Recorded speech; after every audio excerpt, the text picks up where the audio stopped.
Well, physicians absolutely need to be front and center whenever a health system's taking on the challenges of regionalizing clinical services.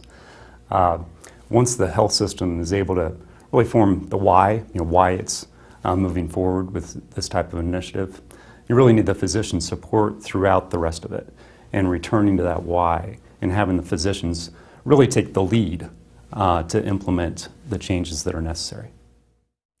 Well, finance leaders are critical in planning through the changes that would be made over the course of a regionalization effort. So you may identify the strategic reasons why the health system would want to move towards regionalization. You may identify the operational impacts to the organization and realize, well, we can do this.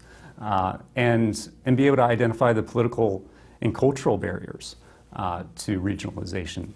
But if there isn't the financial case to move forward with regionalization at the very beginning, and as it's more well-refined over time, the finance team needs to continue to support and understand the long and deep impacts that regionalization has to the financials of the organization, then eventually we're going to stumble. So the finance team needs to be very involved throughout the entire process and understand the economic impacts throughout the organization that regionalization could cause. The model that would be followed for any organization as it's moving forward with a regionalization initiative is really going to depend on the capabilities of the various hospitals within the system and the support that physicians would provide in making the changes that would be necessary. So one of the models is the hub and spoke model. And this is where there would be a tertiary facility where complicated clinical services would be provided, specialty services would be provided at that center. And it would act as the hub with smaller facilities with limited resources and limited services feeding that tertiary facility.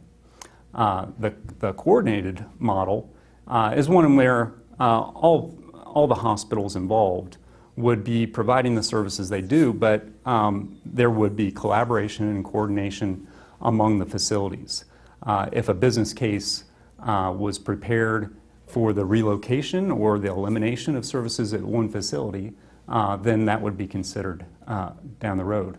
The distributed model is one where centers of excellence are created across the facilities in the health system. And so you may have one hospital that focuses on cardiovascular services, another hospital on neurosciences or orthopedics, a third on oncology. And you may have services at all of the facilities, but that one hospital for that service line would really act as the lead and provide, have the most advanced of the equipment across the facilities. But under all three models, the processes, the procedures, the physician administrative leadership would all be coordinated across all of the entities.